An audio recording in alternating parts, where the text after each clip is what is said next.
All Brielle wanted was 5 minutes of uninterrupted sleep, but the debt-drowning maid woke up to a nightmare instead. The pristine marble of the private elevator was smeared with crimson, and the mess wasn't hers. Towering above her was Seoul's most feared underground syndicate boss. He didn't call security. He didn't fire her. He simply locked the reinforced steel doors, stared into her terrified brown eyes, and decided she belonged to him now. This is a story of power survival and a deadly obsession. Exhaustion was a physical weight settling deep into Brielle's bones like lead. It was 3 a.m. in the heart of Hanamdong, South Korea's most exclusive and heavily guarded neighborhood. Outside, the glittering skyline of Seoul mocked her with its relentless energy. But inside the sprawling 3-story penthouse of the UN village, the air was entirely still. Brielle Hayes, a 24-year-old black woman from Orlando, was thousands of miles away from home, trapped in a nightmare of her own making. She had come to South Korea with the promise of a lucrative corporate English teaching position, only to realize upon arrival that the recruiting agency was a massive illegal fraud. Stripped of her savings, her visa status lingering in a precarious grey area, she had been forced to take under-the-table work to survive. That was how she ended up wearing a stiff, immaculate black and white uniform scrubbing the floors of the untouchable elite. Tonight's assignment was supposed to be simple cleanup after a private high-stakes poker game for a billionaire whose name she wasn't even allowed to know. The NDA she had signed upon entering the building was thicker than a dictionary. The pay, however, was enough to clear 2 months of her crippling debt. She dragged the heavy industrial vacuum toward the private elevator foyer. Her entire body ached. Her dark skin was practically grey from lack of sleep, and her thick curls, meticulously slicked back into a tight bun, felt like they were pulling at her scalp. The penthouse was finally spotless. The scent of bleach, imported cedarwood, and a faint metallic tang she tried hard to ignore hung in the air. Brielle pressed the button for the private elevator, intending to head down to the service floor to clock out. The golden doors slid open with a soft, expensive hum. The interior was larger than her entire cramped apartment in Itaewon, lined with mirrored walls and plush crimson velvet seating. Just a minute, she thought. Just 1 minute. She stepped inside, intending to ride the car down. But the moment the doors closed, her legs gave out. She collapsed onto the velvet bench, leaning her head against the cool, mirrored glass. The gentle hum of the elevator's ventilation system was a lullaby. Before the car even descended a single floor, her heavy eyelids fluttered shut, and she fell into a deep, dreamless sleep. She didn't hear the override chime. She didn't feel the elevator halt and reverse its course back up to the penthouse. When the golden doors slid open again, Brielle was completely dead to the world, her head resting on her knees, her breathing slow and even. Stepping into the elevator was Nicholas Kang. Nicola was not a billionaire CEO, though he dressed like one. Clad in a bespoke charcoal Brioni suit that hugged his broad shoulders, he radiated an aura of absolute terrifying authority. He was the head of the Baeksan Syndicate, a shadow organization that controlled the port of Incheon, a dozen luxury casinos, and half the politicians in the National Assembly.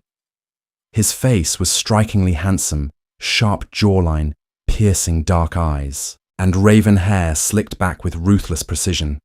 But his expression was perpetually cold. Tonight had been messy. There was a fresh, dark smear of blood on the pristine white cuff of his dress shirt. He had just finished a negotiation in a warehouse in Gangnam, and his patience was entirely depleted. He walked into his private elevator, expecting the silent, sterile ride down to his armoured Maybach. Instead, he stopped dead in his tracks. Curled up on his velvet bench was a woman. A black woman in a maid's uniform, fast asleep. Nicholas's hand instantly went to the concealed holster beneath his suit jacket. His paranoia was a survival instinct. Assassins rarely looked like assassins. But as he stepped closer, his grip on the weapon loosened. He stared down at her. She wasn't a threat. She was just broken. He studied the dark circles under her long eyelashes, the slight parting of her full lips, as she breathed away her small, calloused hands loosely gripped a dusting cloth. For a man who spent his life surrounded by violence, betrayal, and calculated moves, this raw, unfiltered vulnerability was completely alien. He should have dragged her out. He should have called his right-hand man Arturo to dispose of the trespasser and fire the entire cleaning company. Instead, Nicholas stood in silence. The elevator chimed a robotic voice requesting a destination floor. Nicholas reached out and pressed the emergency stop button. The elevator locked in place between the 50th and 51st floors. He didn't want the ride to end. He tilted his head, his dark eyes tracing the warm, rich tone of her brown skin against the harsh, crimson velvet of his elevator. He liked the contrast. He liked the quiet. He reached out his knuckles, brushing against the side of her face. Brielle stirred. Her brow furrowed, and slowly, heavily, her eyes fluttered open.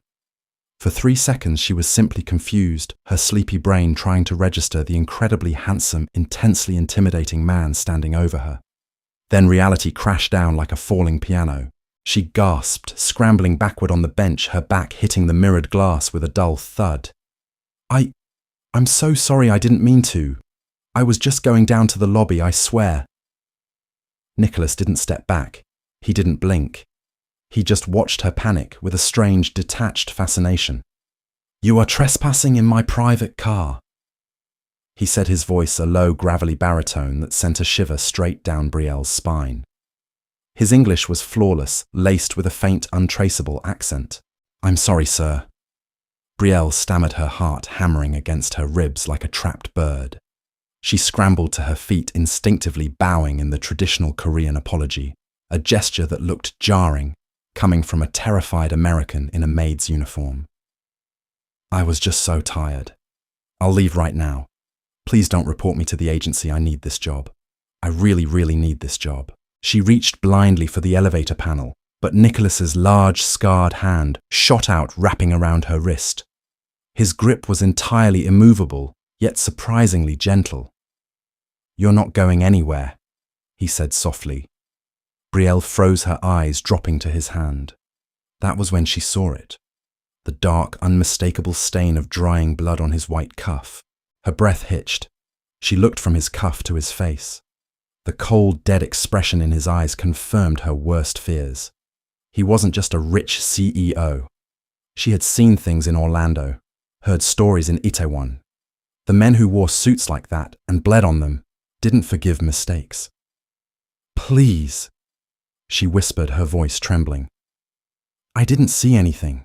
Nicholas stepped closer, completely invading her personal space. The scent of Tom Ford-oud wood and metallic copper washed over her. "You saw enough," he murmured, his gaze dropping to her lips before meeting her terrified eyes again. "What is your name?" "Be Brielle." "Brielle." He tested the name on his tongue as if tasting it.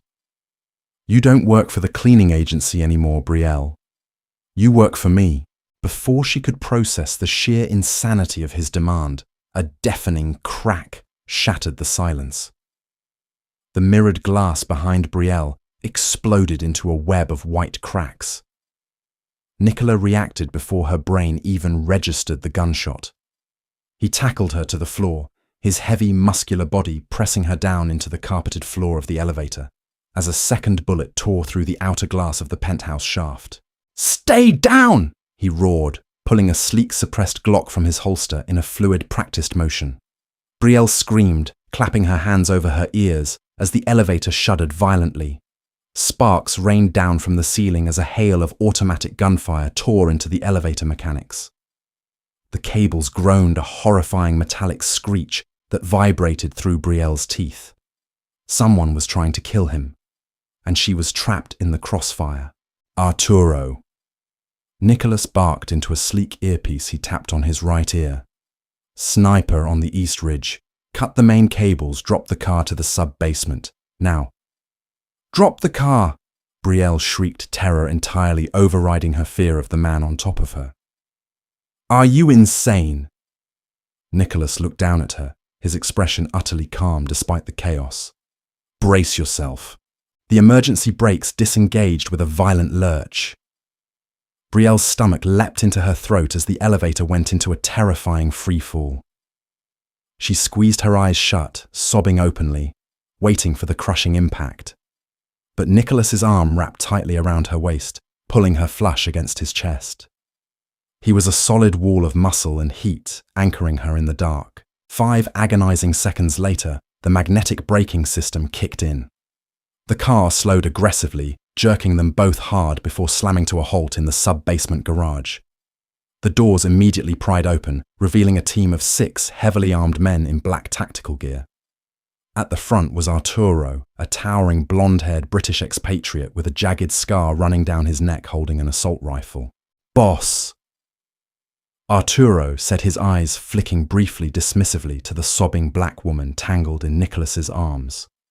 "Area secure. The perimeter has been locked down." Nicholas holstered his weapon and stood up smoothly, adjusting his suit jacket, as if he hadn't just survived an assassination attempt. He reached down, offering a hand to Brielle. She just stared at it, shaking violently. Her uniform was torn at the knee, and her hair had entirely unraveled from its bun, a wild halo of dark curls framing her tear-stained face. "Get up, Brielle," Nicola commanded softly. It wasn't a request. She took his hand. His fingers closed around hers, pulling her effortlessly to her feet. Her knees wobbled and she stumbled directly into his chest. He caught her by the waist, steadying her. "Arturo," Nicholas said, never taking his eyes off Brielle. "Find out who sanctioned the hit. Start with the Cheongdam-dong faction, and cancel my meetings for the next 48 hours. "Yes, boss. What about her?" Arturo asked, a hint of dangerous curiosity in his voice. "She comes with us." "Wait, what?" Brielle gasped, finally finding her voice. She pushed weakly against Nicholas's chest. No, I want to go home. I need to leave." Nicholas's grip on her waist tightened just enough to remind her of his strength. He leaned down, his lips brushing against her ear. "You think you can go back to your cramped apartment after this? Whoever ordered this hit knows you were in my private car. They don't know who you are to me, but they will assume you matter." "I don't matter to you," Brielle cried out, desperate tears spilling over her cheeks. "I'm just a maid. I don't know anything." "They won't care," Nicholas stated coldly. "They will take you, they will torture you to get to me, and then they will kill you and dump your body in the Han River." Brielle stopped struggling. The sheer blunt brutality of his words paralyzed her. "You have 2 choices. Brielle." Nicola continued, pulling back just enough to look into her eyes. "You walk out of this garage right now alone with a target on your back. Or you get in my car. You live in my house. You eat my food. You belong to me until I say otherwise, and I guarantee that not a single hair on your head will ever be harmed." It was a devil's bargain. She looked at the ring of heavily armed men surrounding them, then at the bullet holes shredding the elevator she had been sleeping in just 10 minutes ago. She looked at the blood on Nicholas's cuff. She didn't have a choice. She never really did. Defeated Brielle let out a shaky breath and nodded. Nicholas's lips curved into a faint, terrifying ghost of a smile. "Good girl." He guided her toward a black-armored Mercedes Maybach idling in the shadows. As the heavy door shut behind them, sealing her inside a world of bulletproof glass and dark leather, Brielle realized she had just traded a life of poverty for a gilded cage. She had survived the night, but she had lost her freedom. 3 weeks later, Brielle found herself standing in the center of a massive walk-in closet that was easily the size of a standard American apartment. The shelves were lined with hundreds of thousands of dollars worth of designer bags, Hermès, Goyard, Chanel. The racks were filled with silk dresses, cashmere sweaters, and perfectly tailored trousers, all in her exact size. Nicholas had not lied.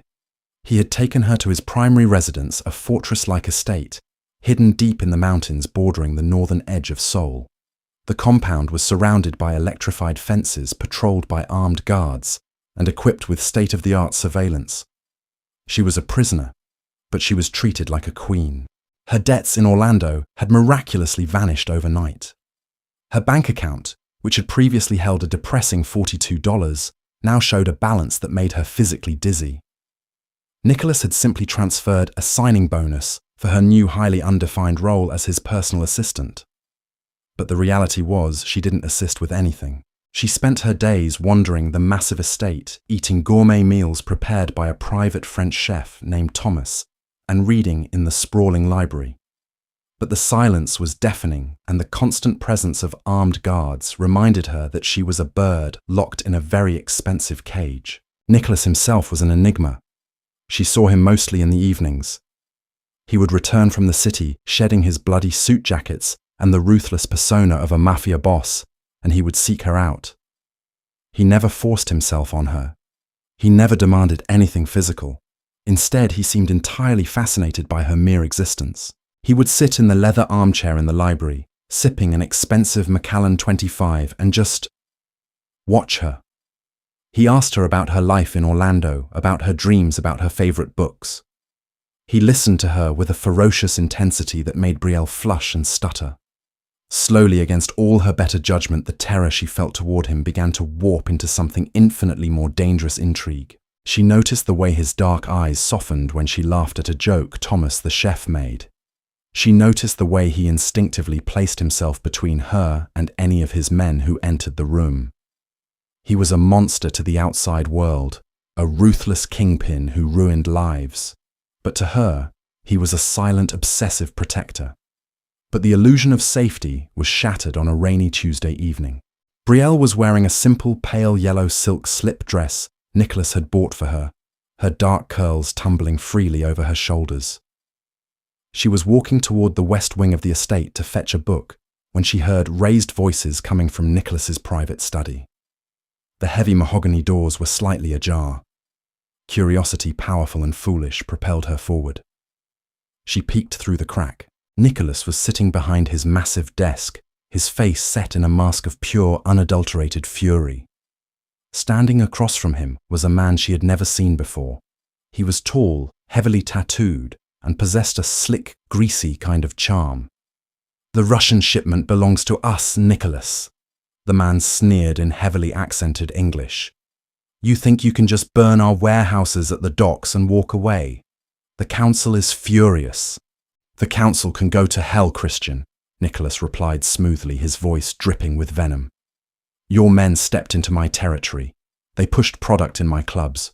You're lucky I only burned the warehouses and didn't burn your men inside them." Christian slammed his hands on the desk. "You are arrogant. You think you are untouchable because you hide in this mountain fortress."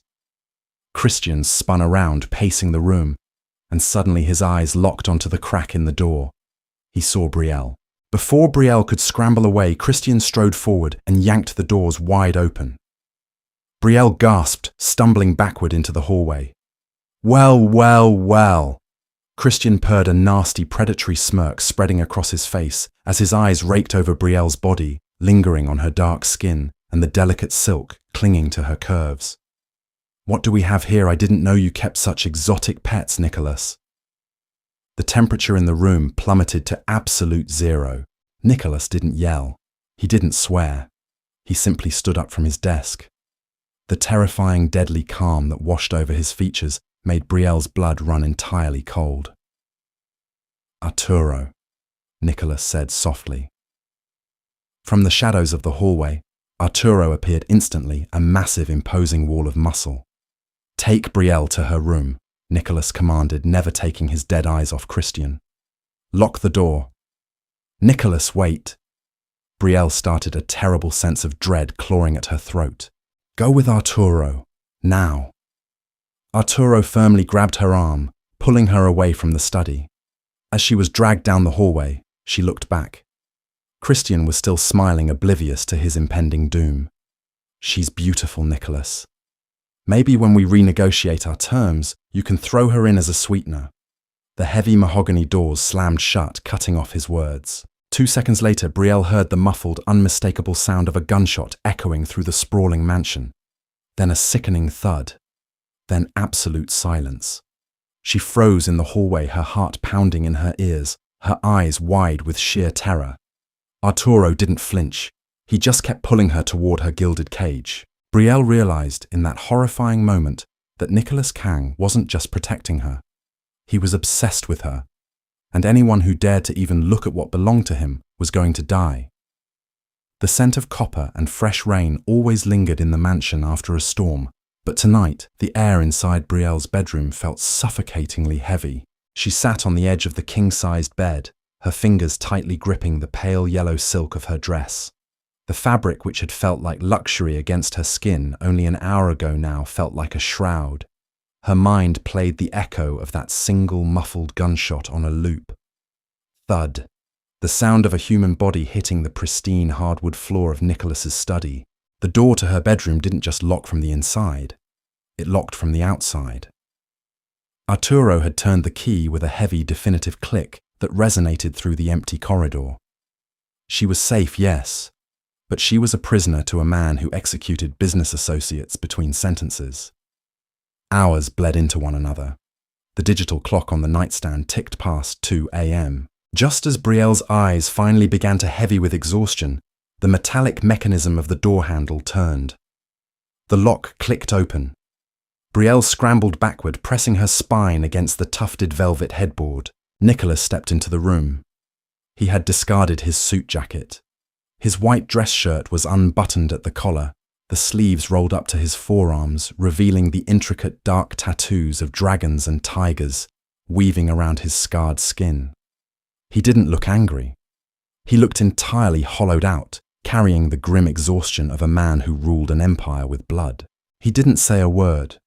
He walked over to the velvet armchair opposite her bed, sank into it, and leaned his head back against the cushion, closing his eyes. The silence stretched between them, thick and volatile. "Did you kill him?" Brielle's voice was barely a whisper, breaking the quiet like shattering glass. Nicolas didn't open his eyes. Christian was a parasite. He crossed a line that can never be uncrossed. Because he talked about me. Brielle pressed her heart, hammering against her ribs. Because he looked at me. You killed a man because he looked at your maid. Slowly, Nicholas opened his dark eyes. In the dim lighting of the bedroom, they looked completely black, devoid of light, yet fixed on her with an intensity that made her breath hitch. You are not a maid, Brielle. Not anymore. Then what am I, Nicholas?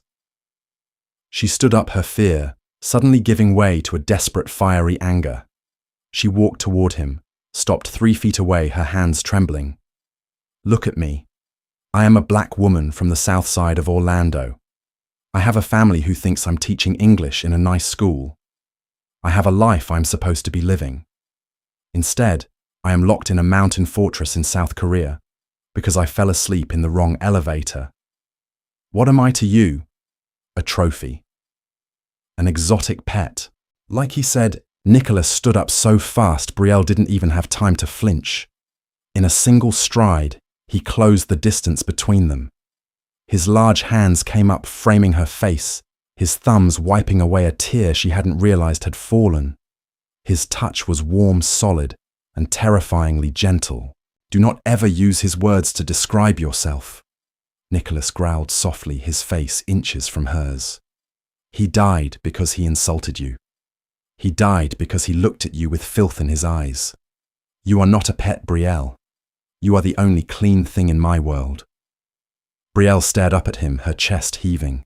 The sheer, raw honesty in his voice was more frightening than his violence. Nicholas, I have spent my whole life surrounded by people who want to bleed me dry, who want my chair, my money, my life.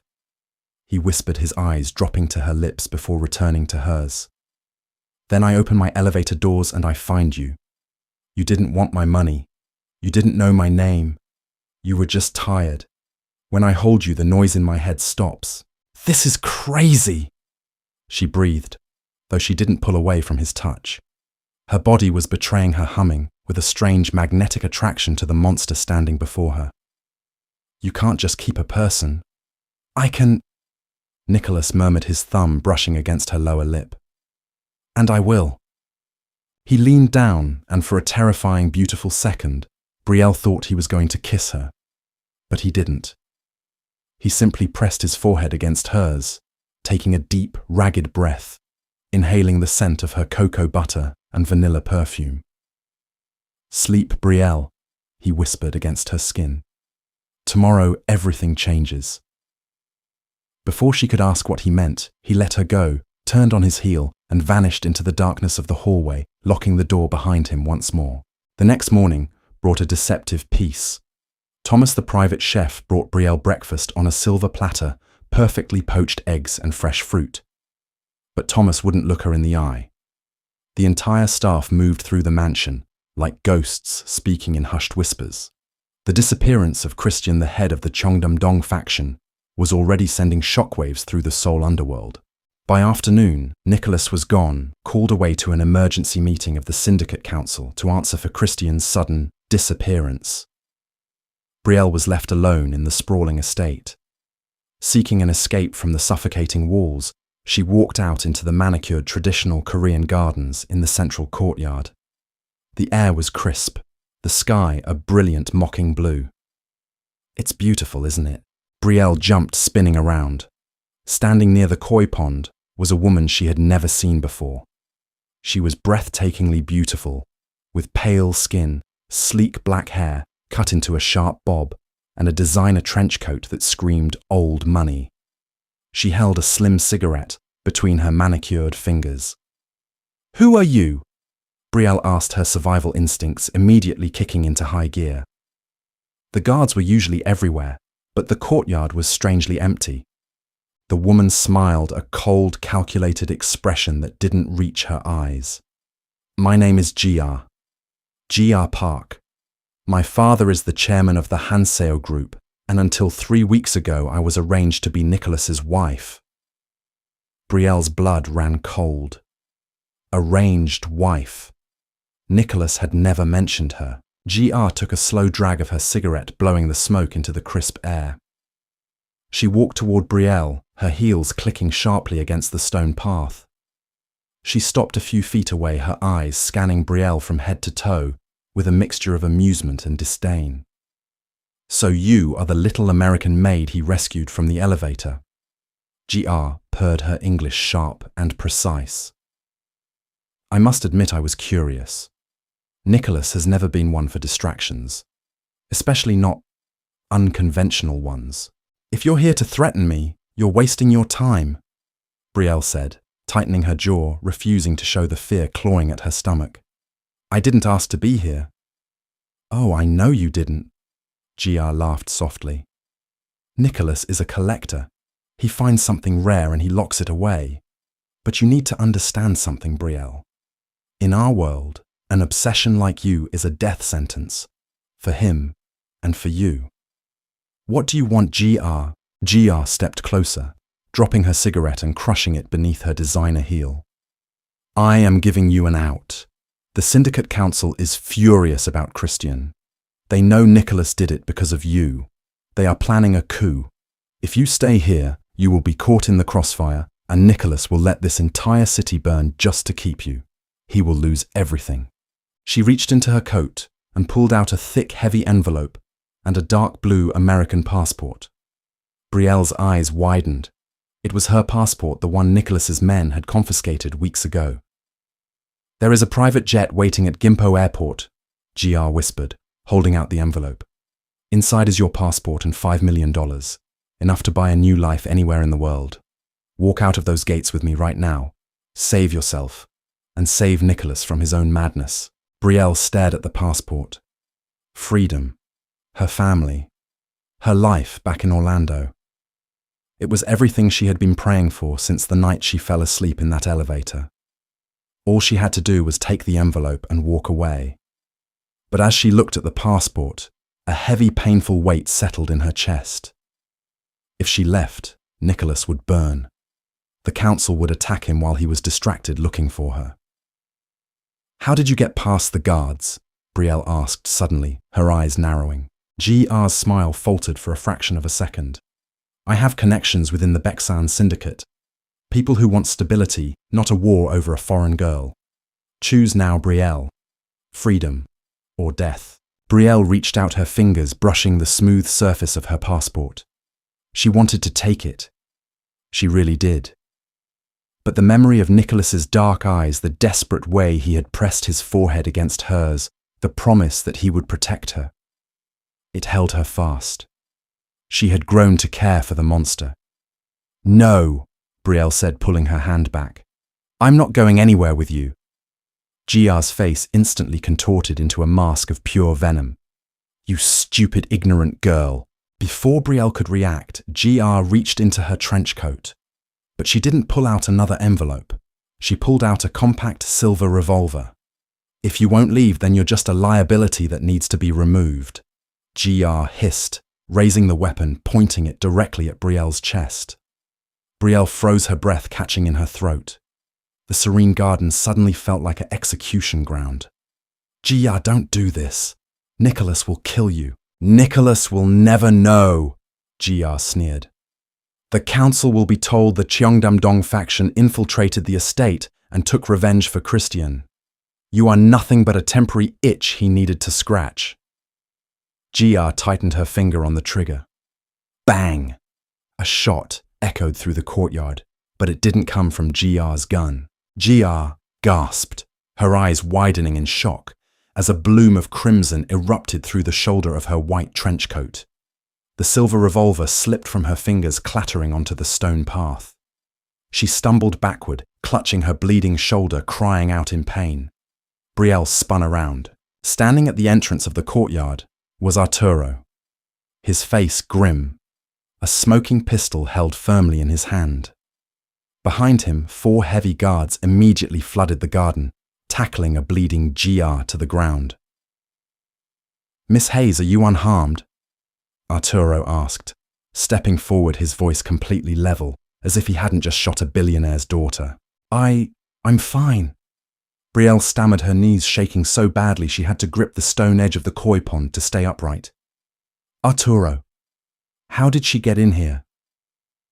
"A traitor in our ranks," Arturo said coldly, his eyes flicking to one of the guards who was looking down at the floor. "The security codes for the West Gate were leaked. We caught the mole 10 minutes ago. I apologize for the delay in reaching you." "Where is Nicholas?" Brielle asked, a sudden wave of panic washing over her. If Gia's people had infiltrated the estate, what was happening to Nicholas at the council meeting? Before Arturo could answer, the heavy iron gates of the main driveway roared open. 3 black SUVs tore into the courtyard tires, screeching against the gravel. The door to the lead vehicle flew open and Nicholas stepped out. He looked like a vision from a nightmare.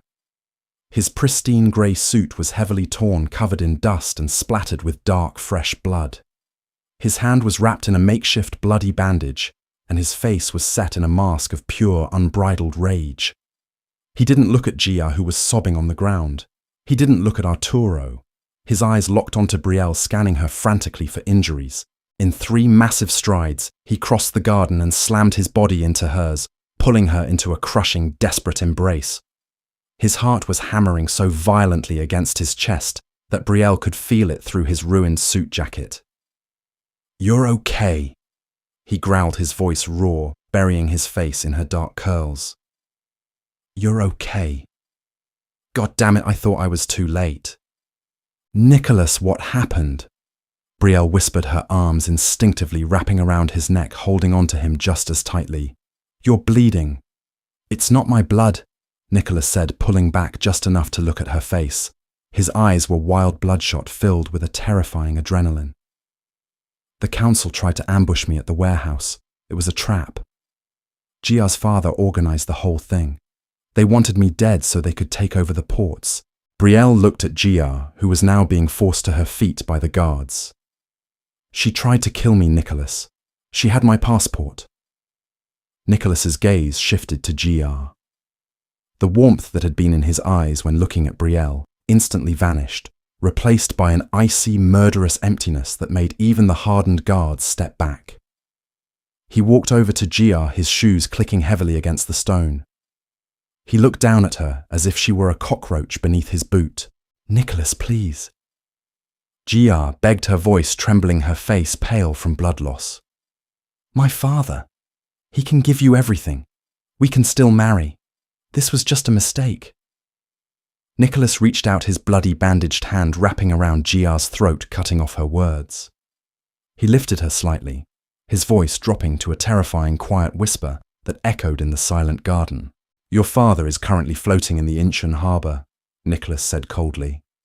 And your family's company belongs to the Bexan Syndicate as of 20 minutes ago.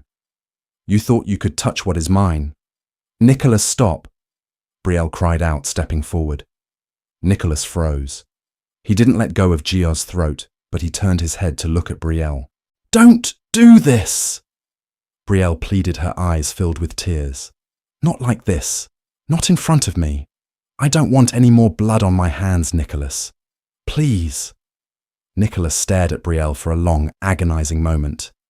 The monster inside him was screaming for blood, demanding the total annihilation of anyone who threatened his obsession. But as he looked into Brielle's terrified, tear-filled eyes, something cracked in his icy demeanor. He released his grip. Gia collapsed to the gravel, gasping for air, coughing violently. Arturo! Nicholas commanded, his voice dead. Put her on a cargo ship to Vladivostok. She is never to return to Korea, if she does kill her. Yes, boss.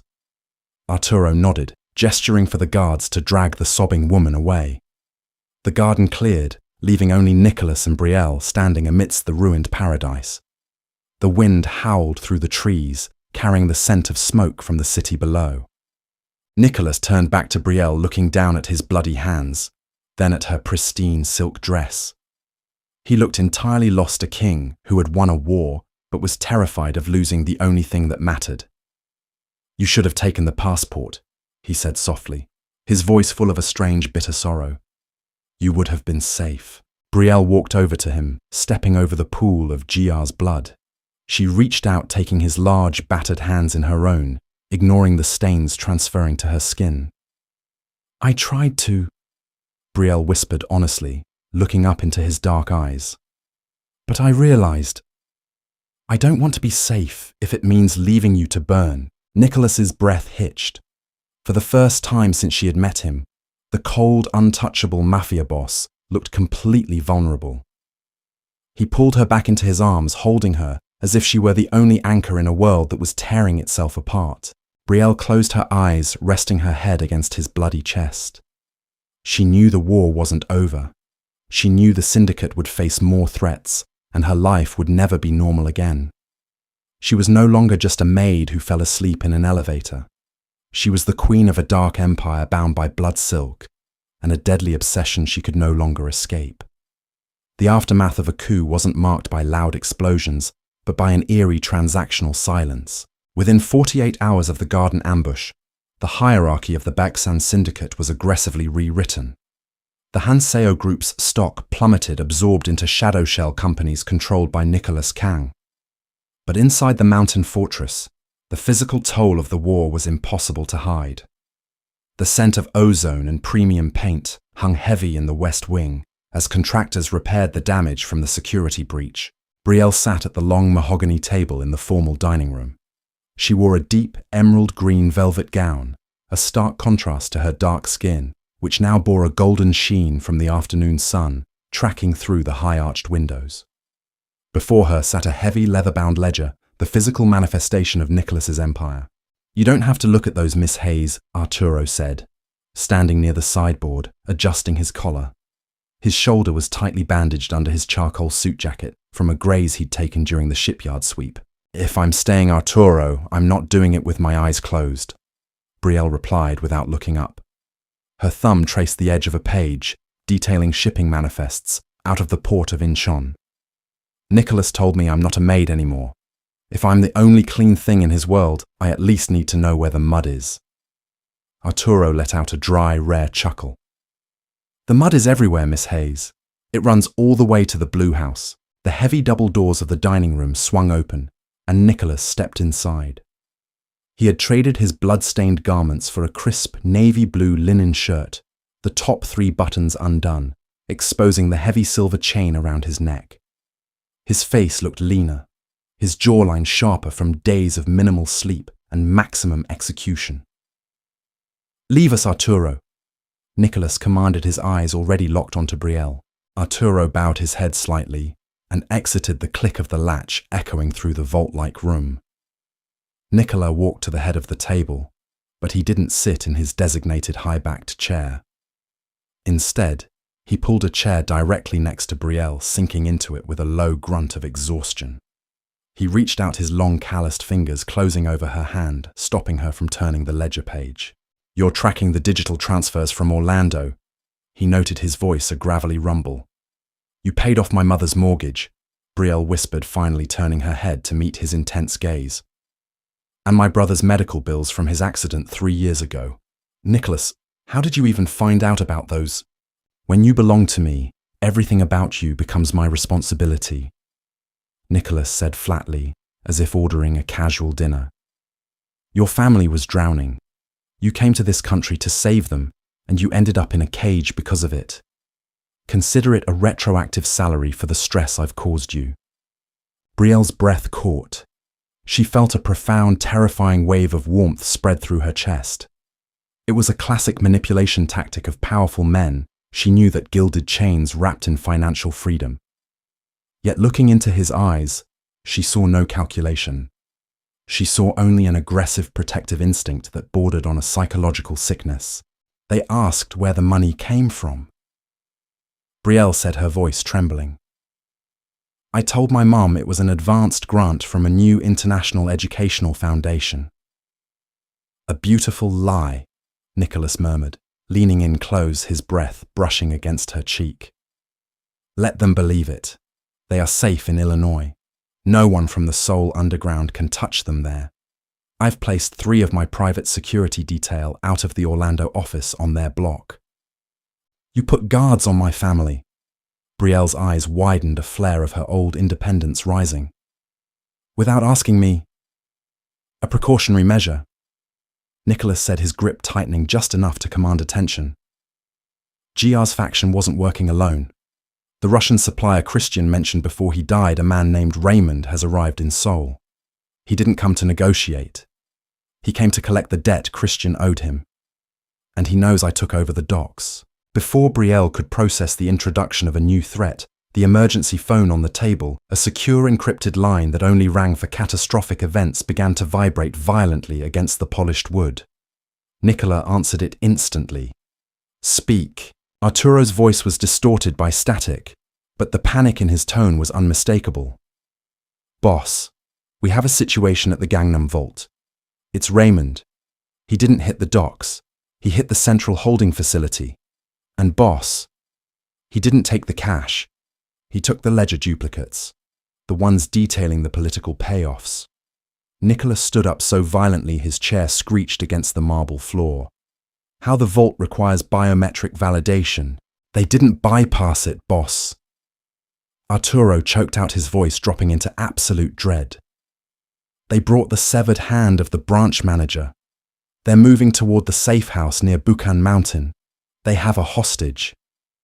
"Who?" Nicholas growled, the dragon tattoo on his neck pulsing as his veins constricted. "Thomas," Arturo whispered. "They took the chef from the lower market gate. They left a message written in his blood on the kitchen floor. They want the American girl in exchange for the ledger." The heavy summer rain returned to Seoul with a violent, unrestrained vengeance, drumming against the reinforced roof of the armored Mercedes Maybach as it tore through the treacherous winding roads of the northern mountain pass. The city below was completely swallowed by a thick, suffocating grey mist. The neon lights of Gangnam reduced to faint bleeding ghosts in the distance. Brielle sat in the deep leather of the back seat, her hands locked in a tight, breathless knot in her lap. She had absolutely refused to stay behind at the estate. When Nicholas had ordered her into the heavily secured blast bunker beneath the mansion, she had looked him dead in his dark eyes, her voice steady despite the terror, and said, "If Thomas dies because of me, I will walk into the Han River myself. You said I'm part of this world now, Nicholas. Stop hiding me from it. Let me see what that means." Nicholas hadn't argued further. The time for velvet gloves and protective isolation was completely over.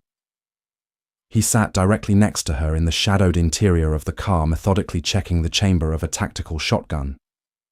His movements were cold, precise, and entirely mechanical, the signs of a man shifting into the persona of a wartime sovereign. "Raymond is not like the local syndicate heads we've dealt with." Nicholas warned her, his sharp eyes fixed on the dark, rain-slicked road ahead as the driver took a sharp curve. He is an ex-operative from Eastern Europe. He doesn't care about territorial boundaries, underworld politics, or honor. He only cares about absolute leverage. He targeted the central vault because the political ledger duplicates give him total immunity to run his human trafficking ring through my shipping ports. If he keeps those files, I lose my grip on the city's infrastructure. And if he gets me? Brielle asked softly, her voice barely carrying over the sound of the storm. Nicholas stopped adjusting his weapon. He slowly turned his head, his dark eyes reflecting the sharp green ambient lighting of the vehicle's dashboard. He won't get you. Because before his hand even touches your skin, Brielle, I will have already torn the throat out of every single man in that room. The heavy car slammed to a violent halt at the base of an abandoned timber mill near the isolated Buchan mountain ridge. The structure was a towering, decaying skeleton of rotting wood and rusted, corrugated iron completely shrouded in thick fog and overgrown wilderness. Arturo and 8 elite commandos materialized from the surrounding forest, like ghosts, their black tactical gear slick with the heavy downpour. Perimeter is set, boss. Arturo reported instantly, his hand pressed over his secure earpiece as Nicholas rolled down the tinted window. Thermal imaging from our drones shows 5 active heat signatures inside the main structure. Raymond is positioned on the 3rd level. Thomas is tied to a central support beam. His heart rate is elevated but stable. They are expecting you to come alone with the girl. They have no idea we've surrounded the valley. We go in hard. Nicholas instructed, his voice entirely devoid of human emotion. Arturo, take the rear rafters. Prepare flashbangs on my mark. Brielle, you stay directly behind my ballistic shield. They moved into the crumbling structure like shadows sweeping across a tomb. The stagnant air inside the timber mill smelled of dry, rot-wet sawdust and old industrial grease. High above them, the relentless rain rattled against the iron roof, creating a deafening acoustic barrier that perfectly masked their tactical footsteps. As they reached the open platform of the 3rd level, a single blinding spotlight flickered on from the rafters, illuminating them in a harsh white glare. "That's far enough, Kang!" A harsh, heavily accented Slavic voice echoed through the massive hollow space. Standing in the center of a makeshift ring of wooden shipping crates was Raymond. He was a stocky, heavily scarred man with a shaved head, wearing a faded camouflage jacket and holding a heavy military-grade pistol with practiced ease. To his left, strapped securely to a rusted iron pillar, was Thomas the chef. The older French man was beaten brutally.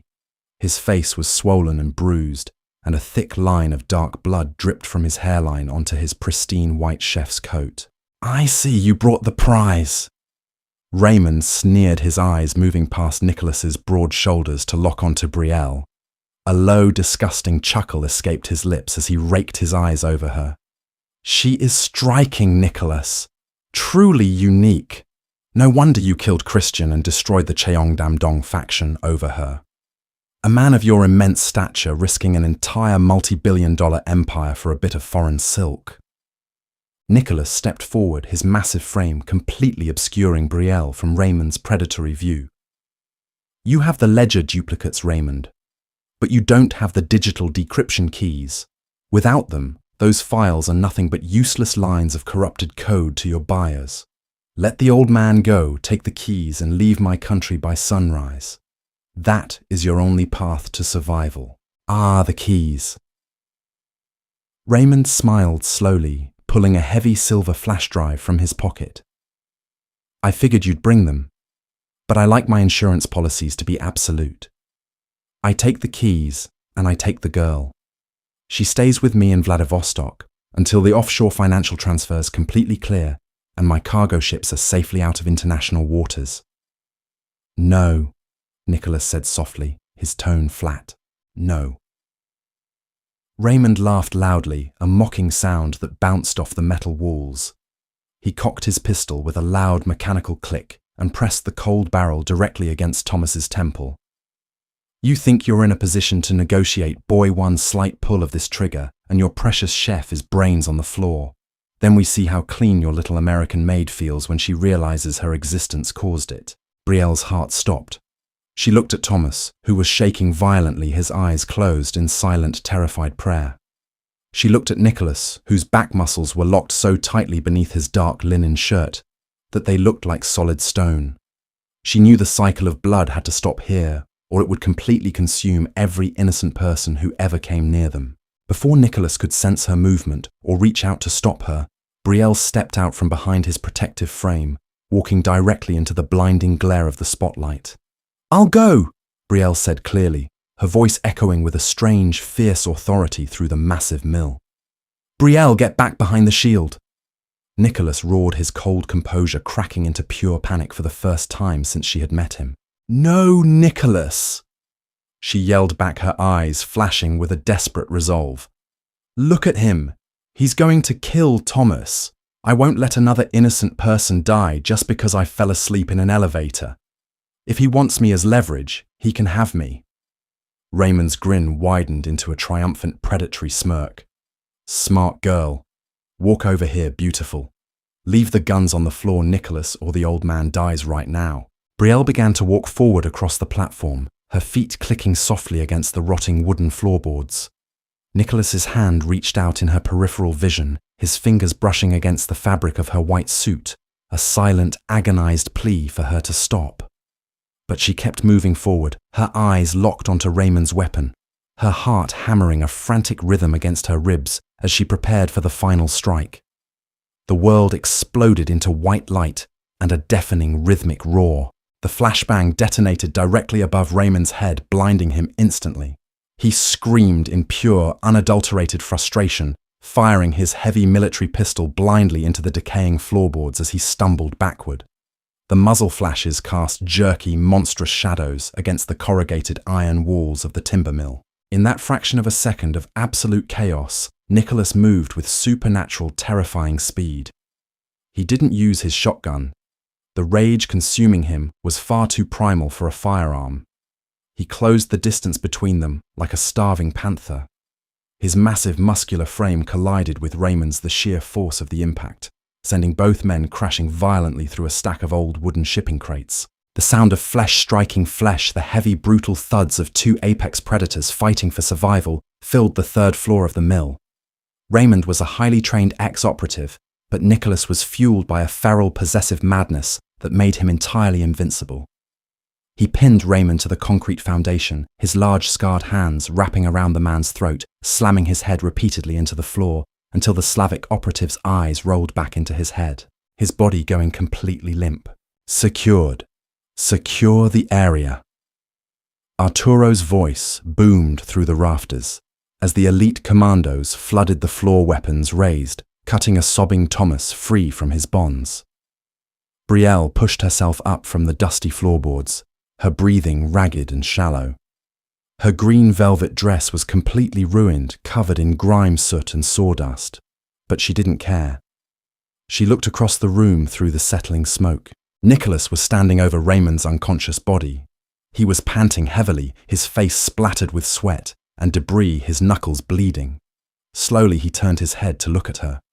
The sheer, terrifying darkness that had inhabited his eyes during the fight began to recede, replaced by a profound, trembling relief. He walked over to her, his movements heavy and uncharacteristically unstable.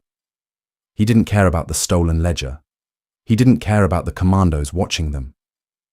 He dropped directly to his knees in front of her on the dirty floor, his large battered hands reaching out to frantically check her face, her arms, her neck searching for any sign of injury. "You're insane," he whispered, his gravelly voice cracking with an emotion he had never allowed himself to feel in his entire adult life. "You could have died, if his gun had been pointed an inch lower." "It wasn't," Brielle said, her own tears finally breaking through her resolve. She wrapped her arms tightly around his neck, pulling him down against her chest, holding the feared Mafia boss as he kneeled before her. "We're alive, Nicholas. Thomas is safe. It's over. It's never over," Nicholas murmured into her dark curls, his arms locking around her waist, lifting her effortlessly as he stood up, cradling her against his body like she was the single most precious treasure on earth. "But as long as I draw breath, no one will ever come for you again. You are my queen now. 1 month later. The port of Incheon was completely quiet, under a thick blanket of midnight fog. High above the docks, inside the glass-walled penthouse suite of the syndicate's newly acquired harbour headquarters, Nicholas and Brielle stood side by side, looking out over the glittering lights of the international shipping lanes. Brielle was no longer wearing the uniform of a maid, nor the delicate submissive silk of a prisoner. She wore a tailored sharp white pantsuit that exuded absolute power, her dark curls styled into an elegant commanding crown around her head. In her hand, she held a crystal flute of expensive champagne. Her old desperate life in Orlando was a distant memory. She had called her mother yesterday, using a fully secure, untraceable satellite line, listening to her mum talk excitedly about how they had finally bought the bakery she had always dreamed of owning. Her family was safe, wealthy, and entirely oblivious to the dark foundation that wealth was built upon. Nicholas had taken care of everything. Nicholas stood beside her, his arm wrapped firmly around her waist, his dark eyes reflecting the shifting lights of the harbour below. The city of Seoul belonged to him completely now. The council had been dismantled, the foreign threats neutralized, and his authority was absolute. But as he looked down at the beautiful black woman resting her head against his shoulder, he knew he wasn't the one in charge. She held his heart, and with it, his entire empire. "Are you happy, Brielle?" he asked softly, his voice a warm, gentle contrast to the cold glass world around them. Brielle took a slow sip of her champagne, looking out at the endless horizon where the dark water met the sky. She had traded her freedom for survival, and her survival for love. It was a dangerous, bloody path, but as she looked at the man who had torn down an entire city's underworld just to keep her safe, she knew she would choose it again, every single time. "I am exactly where I belong, Nicholas," she whispered, turning her face to press a soft, lingering kiss against his sharp jawline. The private elevator doors at the back of the penthouse chimed a soft, expensive hum that signaled the arrival of Arturo with the morning intelligence reports. But neither of them turned around. The elevator that had once been a random place to sleep had become the gateway to their kingdom, an Afro-Korean dynasty built on blood devotion and a deadly obsession that would never let them go. Thank you so much for reading this dramatic, high-stakes romance. If Brielle and Nicholas's intense, dangerous love story kept you on the edge of your seat, please hit that like button. Share it with your friends who love Mafia, romance and dark twists, and don't forget to subscribe to the channel for the rest of this gripping series. Drop a comment below. What do you think Nicholas will do next, and can Brielle ever truly escape his obsession? See you in the next part.